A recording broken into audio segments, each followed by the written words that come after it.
Hey guys, welcome back to my channel. I bring to you this New Year's Eve glam makeup look. I'm excited to welcome 2021, so I was like, why not just end with the biggest makeup transformation ever? So I'm going to start off with a bare face, moisturized of course, and I'm going to start off by doing my eyebrows. So I'm taking this Milani brow gel in brunette and this Benefit brow brush, which is one of my favorite brow brushes by the way, and I'm just going to start sculpting out the tail of my brow to begin with. I do want a bit more of an intense brow because we are going for a extremely heavy eye look and we want the brows to go with the eye look. So once I'm done filling those in, I am going to blend them out so that they just don't look like block brows, you know, because we don't want block brows. We left that in 2019. So the most satisfying part of makeup for me is cleaning up the brows. So I'm using my usual Plouise Base in the shade 2 Rumor, and I'm taking that on a flat brush. And I'm going to carve out the bottom first, blend the base downwards, and then carve out the top. I'm then going to go in with a fluffy brush and just blend out the edges.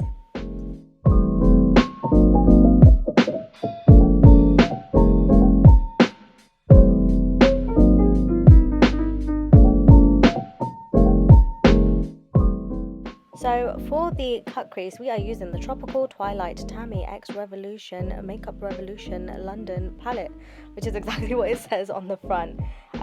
This palette is absolutely stunning. It has the most beautiful pressed glitters and just such a nice variety of mattes and shimmers. The shimmers are quite soft as well. They're almost like cream, but they dry down. The only thing is they don't have a black in the palette, so I did go and have to use a single black eyeshadow, and I think this one is from Decay.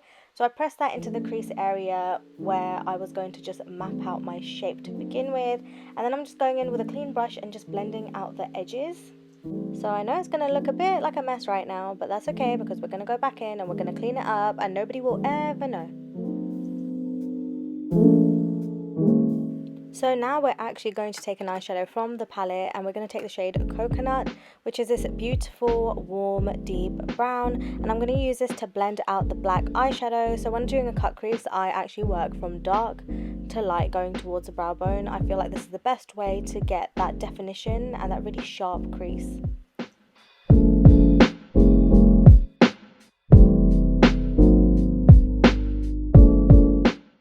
Next, we're going to take this shade Sand onto a slightly bigger, fluffier brush, and we're going to use this to blend out both the shade Coconut and the black eyeshadow that we used. We're going to start blending this towards the brow bone. I did have to work on this blend for a couple of minutes. These eyeshadows are so pigmented and I just wasn't expecting that as soon as I go into my eyes it's going to just stick, but they are absolutely gorgeous. And then I'm just going to take this clean fluffy brush and blend everything together as much as I can until my arms fall off.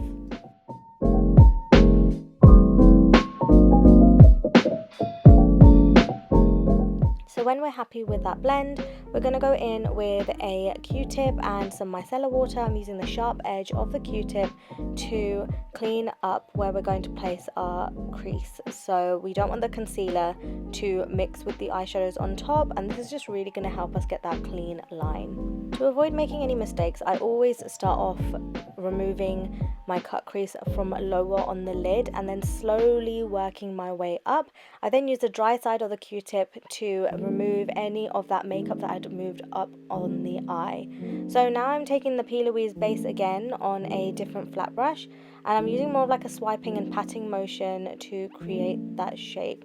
And using that micellar water makes this process a lot quicker and a lot easier. The micellar water is more of a wet consistency compared to a concealer, so it just glides a lot more smooth along the crease. So after creating my cut crease shape, I realized that I wanted a little bit more cleanliness and a bit more of an angle on my inner corner, so I just took a little bit more of the Plouise Base and just angled it from my inner corner into the crease that we'd already created.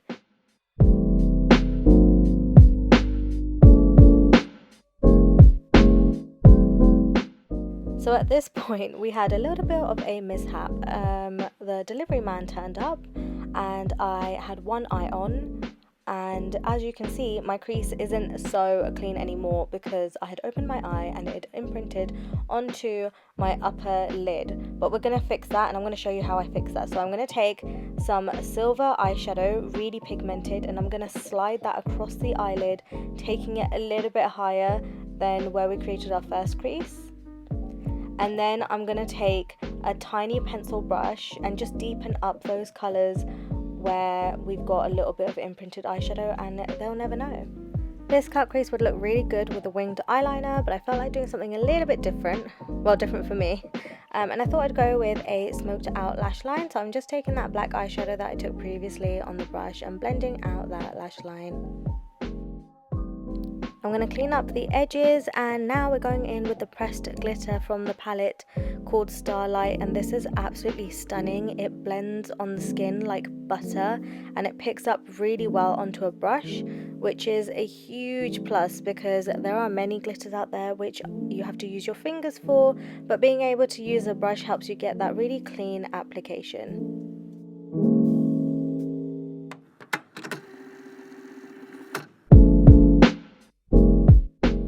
To make the cut crease a little bit more crisp and add a little bit of pizzazz, we're going to take these wet liners from Glisten Cosmetics, and this is in the shade Platinum. I'm taking this on a really tiny brush. You can also use a nail brush for this. Those work really well for that definition. And I'm just going to go along the line of the cut crease. These wet liners are absolutely amazing. They don't mix with the eyeshadow that you've got underneath. So if you're looking for the perfect white liner, this is it. They're really easy to work with, and they're also water activated, so you just spray setting spray, or you can run your brush under the tap and then you just mix them in so they don't dry out, and they're really easy to work with. So here I am going in with that tiny pencil brush just to clean up the edge of the cut crease. So moving on to skin, I am going in with the Laura Mercier Blurring Primer. These are awesome because they are silicone free, which means that they won't clog your pores, but they still do an amazing job at blurring texture and keeping your makeup on the skin. My first time trying out this brand new foundation from Nars. It's the Soft Matte Complete Foundation. So with this, I realized that you have to work really fast or it dries on your skin, and I probably didn't use the best primer for it either. I should have used something a lot more hydrating, but I went in with a sponge and made it work. It still looked absolutely stunning. It had a really thin texture, so it didn't look cakey, but stayed really well and felt like silky velvet. I don't know, I can't describe it, but let's go with silky velvet.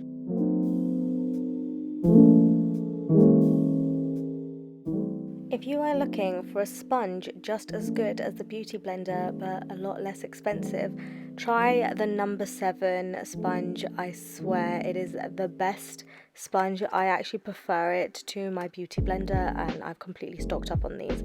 So for under eye concealer, I'm using an oldie but a goodie, the Maybelline Age Rewind Eraser in the shade Light, and I'm just going to put this on the high points of my face and blend it out with that sponge.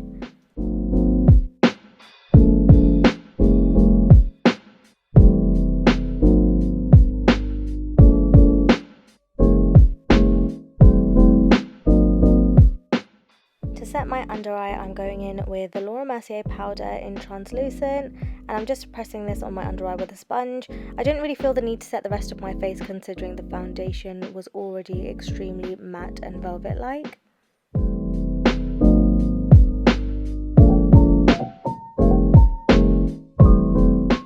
To finish off the eyes, I am taking this black waterproof eye pencil from Avon, and I'm just going to line my bottom waterline and also line the top waterline between the lashes. I'm then going to go in with that same tiny pencil brush, blend out some black eyeshadow onto the lower lash line and onto the outer corner, and then I'm going to blend out that shade with the shade Sand with a bigger fluffy pencil brush. So to finish off the face, we are going to dust off the powder underneath our eyes. I'm then going to go in with bronzer, and this is the Laura Mercier Candle Glow Powder in the shade 5. I'm just going to apply this around the cheekbones and on the forehead, under the chin. And then I'm going to go in with my Doll Beauty bronzer for contour in the shade medium. It has a little bit more of a warm undertone, and we're just going to use this to carve out the cheekbones. I know usually you're meant to use a bit more of a cool tone to contour your face, but I felt like my eyes were quite cool tone, and I just wanted to bring a little bit more warmth back into the face. And then I use the same bronzer to contour my nose using this tiny Morphe brush.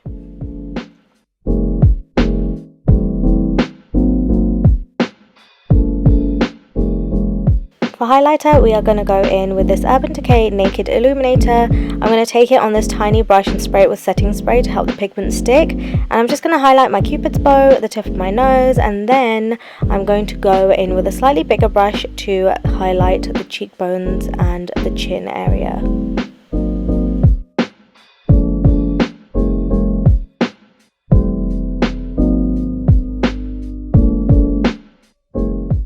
For blush, I'm using a MAC shimmery blush which has a little bit of red warm tone in it. I can't remember the name of it, so I will put the name down below. And then at this point I set my eyebrows to help get all the powder out of them. I'm curling my lashes with this tiny Morphe lash curler and then applying some L'Oreal telescopic mascara to the top and bottom lashes. I then wanted to curl my lashes a little bit further, so for the first time I am trying a heated eyelash curler. So supposedly you're meant to use it on already mascaraed eyelashes when they are dry, and it helps them stay curly for the whole day. And I've got to say, I was really impressed by these because I've got really stubborn eyelashes. For falsies, I'm going in with Tatti TL3s, some of my favourites, but today, because we didn't have any winged eyeliner, I felt like they were a little bit long, so later on I go in with some scissors and just trim some of the hairs down. For lip liner, I'm going in with the NYX Suede pencil in Los Angeles. This again is one of my favourites for like a mauve lip. It just goes with everything. I'm overlining my bottom lip a little bit and then my top lip because I don't have a top lip, just as you can see. And then for lipstick, I'm going in with a NYX Suede lipstick in Lavender and Lace, which is an absolutely stunning purpley mauve shade. And then in the centre, I'm taking Kat Von D Eyeshadow, and I'm just going to blend that out to help give a little bit more of a ombre lip effect. So that's it for this New Year's makeup look, guys. I hope you have an amazing new year. I will be following up with a New Year's hair tutorial using the L'Oreal Steam Pod 3.0, which is amazing and has been a complete life changer for me. So look out for that later today. Thanks for watching. Don't forget to subscribe and find me on Instagram at makeupbyaj, and I'll see you guys next time. Bye!